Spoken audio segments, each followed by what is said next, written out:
Plaintiff April Phelps met the defendant nearly 20 years ago, and April took her in as a sister. April claims she held onto her wedding dress after it was saved from a fire, but the defendant then took the garment without her permission, and now it's gone, so April's suing. Defendant Tasha Jamerson says when she and April go out, she is the more mellow one, and April is the one who makes it rain in the strip clubs. Tasha claims she was doing April a favor when she took it out of a dilapidated building, and she's countersuing for emotional distress. Start with you. Hi, Judge Mathis. First, I want to show you a picture when I met you, me and my daughter, at the Judge Mathis Center on West 7 Mile, 5 years ago. All right, I'm looking hip here. I'm looking fly.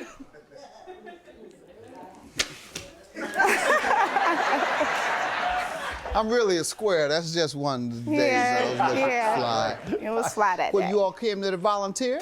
No, we was just in the area. And saw me? And saw you. Why you didn't come and volunteer? We need all the help we can get. Well, you didn't tell me. We would have. Well, it's not too late. You look like you might make a good mentor for some of those young ladies. Good, thanks. All right. Tell me how you know the defendant. Okay, I met Tasha like 19, 20 years ago. She and my sister went to school together. And that's Where? You all from Detroit? Yes, we're from Detroit. Where? 7 Mile near your Judge Mathis Center. Okay, it's called the Mathis Community Center, named after my mother. Oh, okay. Not after Judge Mathis. Okay. Go ahead. I took Tasha in as a little sister. It was nothing that I wouldn't do for Tasha. She and I went to the Freaknik together in 1997. Freaknik in Atlanta? In Atlanta, Georgia. Had a funky good time. Didn't they move that to Miami? I haven't heard of the Freaknik since 1997. Yeah, that's right. You're too old for that. No, I don't know whether you're too old for that. But that's for, I think, the 20 college students, right? You're 25 as opposed to 22. Yeah. There you go. So, you know, Please. Tasha, we had a funky good time at the Freaknik. Okay. So, you know, we always hung out. She was like a little sister. And that's just like a big party so that those who are watching know what it is. Yeah, a real big party. It's not an orgy, y'all. It's not? No. It's just called Freaknik, where you... College students hang out, party, drink, have fun. Have different parties. Right. Go ahead. And we always hung out. I mean, Tasha would come over. I'm her first daughter's godmother. So it's like family. We're close. In 2010, April 2010, I had a home fire, and I lost majority of my things. Ooh, sorry One to of hear the that. things that were saved in my fire was my wedding dress. Okay. I have Before pictures. we get to that, let me allow her to give some background, and then we'll get to the specifics of the lawsuit regarding your wedding dress. Yes, ma'am. First, can I announce that in '94, right before I met April, my uncle wrote a play for you, which my sister and I both starred in, and I just wanted to say how I was admired by you, how you were determined to show your mother that you could change before she passed away, and even though she passed away, you still were determined to be who you are today, and I just would like to pay you homage for that.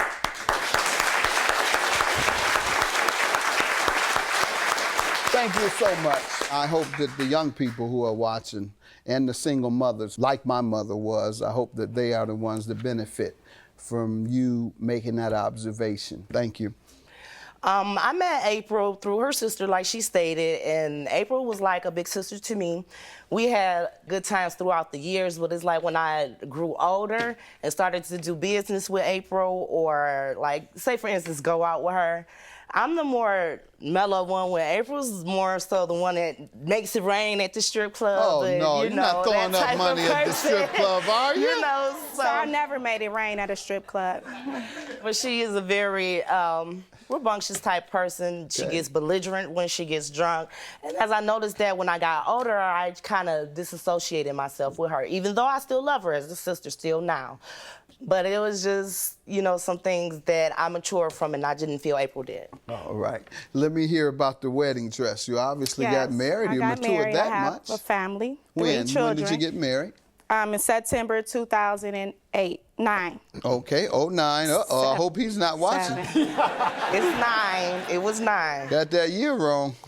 Go ahead. Okay, so after the fire, I stored some of the things that they were able to keep after the fire into my daycare center. Okay. Tasha and my sister, without my knowledge, went into my daycare center in December 2011, and Tasha removed my wedding dress. How did she get in there? It was open. Okay. It was vacant. They removed your wedding dress. Removed Do my you wedding know dress. why? Did you ever find I out? never understood why. Tasha never called me, never ask him. explained anything. Why didn't you ask? I asked my sister, and she said that she thought I knew that Tasha was coming to take my wedding dress. You know, when Tasha smokes, she forgets, she does things out of the ordinary. You must be talking about weed. Yes. All right, I So know I'm you're talking thinking about maybe weed. That has makes you something to do with forget. it. For instance, she lost my dog. Who loses a dog and never That's why contacts Bill the needs a owner? calculator. Go ahead. Go ahead. So, Who loses a dog? A dog and never contacts dog the runs owner. away. Just the dog is gone. The same instance with the dress. She never contacted me to let me know she removed my dress. So when I found out my dress was gone, I called Tasha and I asked her, where's my dress? She said, it's over to my sister's house. I go over to her sister's house. She said, there's no wedding dress here. My sister had Tasha on the phone. My sister gives her the phone, and she says, we don't have a dress here. Tasha, you didn't bring a dress here. And Tasha said, yes, I put it in the basement.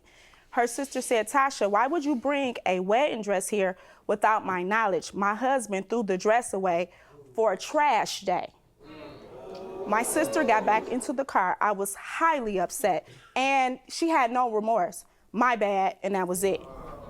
My sister and I was in the car with my sister. She proceeded to go to Tasha's house. She goes to the side door. They had words, and I told my sister to come on.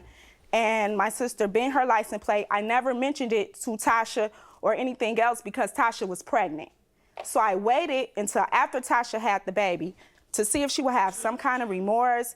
Could we talk about it? I need my money to see for if my you dress. all could fight while she wasn't pregnant. So we can sit and talk because I wanted to know. No, I'm just kidding. I'm proud that you all are very dignified young ladies and you all wouldn't be fighting. Go ahead. So I wanted to know, did she plan on paying me for the loss of my dress? She still never had anything to say but her bad, and that was it. So I decided to take it to court. So I want to show you a picture when I met you, me and my daughter, at the Judge Mathis Center on West 7 Mile, 5 years ago. All right. I'm looking hip here. I'm looking fly. Plaintiff April Phelps says the defendant took her wedding dress without permission, and her brother-in-law disposed of it. But the defendant insists she was doing April a favor by removing the dress from a dilapidated building. Yes, ma'am. Basically, I didn't want to end up in a courtroom with April over her dress. I never meant to take her dress for my own purpose. However, the reason why I even entered the building and touched the dress or anything was because her sister called me with a business proposition and I wanted to go see the building. When I went to go see the building, it was in horrible conditions. I wouldn't leave my wedding dress there. I was just being a friend to April and getting dressed off the floor in my, in my understanding.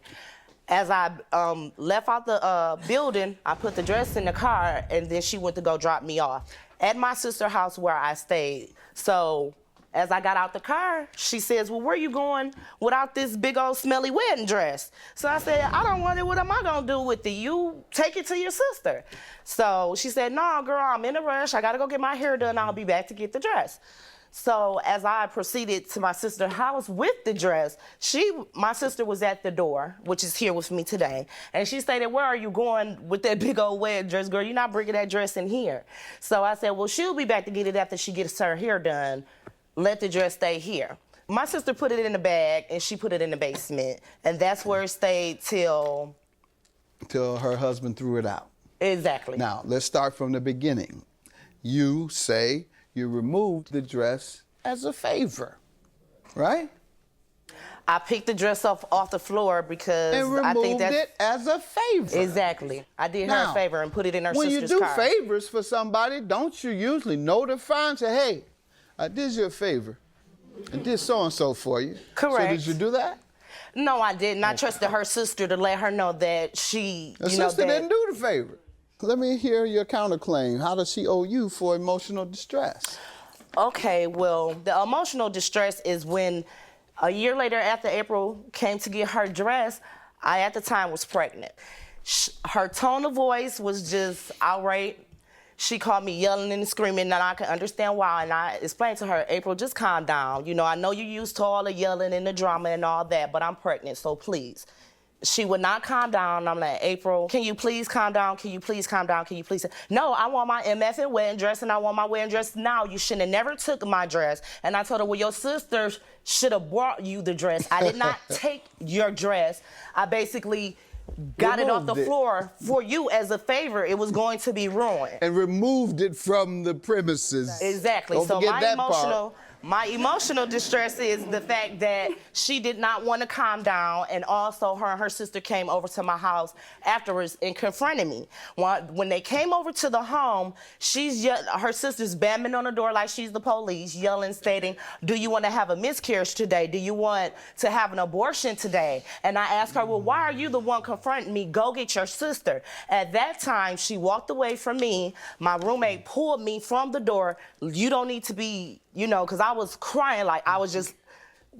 How did it end? I was emotionally distressed, like, oh my God. So when she left, she scratched up my car and she tried to bend my plate up. The sister.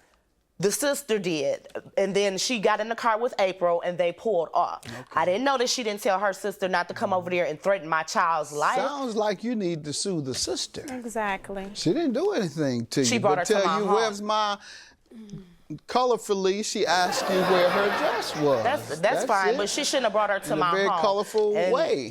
Now, she didn't have any responsibility for how her sister would act once she brought her there. Had she known, did your sister tell her, I'm going to take me over there so I can break out her windows? No, she didn't. Actually, she now, was driving. she would share some of that responsibility if she would be an accessory, or perhaps even an accomplice who is charged with the same crime. But unless you can prove that her sister said, take me over there, and she said, okay, her sister said, I'm going to break the windows and do ABC, unless you can prove that, you can't hold her responsible. Sue her sister. Okay, also, Your Honor, a couple of months later, there were some phone calls that were made. What did she do? She was saying that she was going to whoop me and my sister on site as soon as we had our baby. Did you call the police? Yes, I did, and they did not come because that's old Detroit for you. You can still go to the station and file a report. They don't have to come. Nobody's going to come when you say, my friend called me and said, when I deliver my baby months from now, that she's gonna get me. No, they're not coming for that, I assure you. When I grew older and started to do business with April, or like, say for instance, go out with her, I'm the more mellow one, where April's more so the one that makes it rain at the strip club. Oh, no, you're not throwing up money at the strip club, are you? You know. Plaintiff April Phelps says the defendant took her wedding dress without permission, and her brother-in-law disposed of it. But the defendant insists she was doing April a favor by removing the dress from a dilapidated building. $1,000 that you want for emotional distress is denied. She hadn't done anything to you. And your claim, ma'am, for $1,850 is granted. You were responsible for her dress, whatever happened to it, time you removed it. I don't care if you gave it to the Mathis Community Center, you would have still been responsible for it. You go to church? Y'all go to church? Where you go? Yes, I do. I'm at Seth Temple. Where you go? Liberty Baptist. All right. What's your pastor's name? I just started. Okay. And she don't know the pastor name. She don't go. Have a good day. Jasmine for the plane. I'm glad this is over with. I hope you can move on with your life. I'm done with you. I can't help you do anything. You always ruin everything. She never needed your help, Keisha. Okay, that's nice, but you admitted. Thank you. Have a nice day. Can I admit that you didn't know about the dress? Can I speak? Okay. No, I never said that. Yes, you did. That's fine. You can move on with me because excuse me. I was there. Nina, we were there together. Never let you know about the matter. I don't need her to walk. I can basically. She drove the car. No, I was not. I'm an independent woman. I didn't need Keisha or her sister for any job. I knew it was there. I'm fine.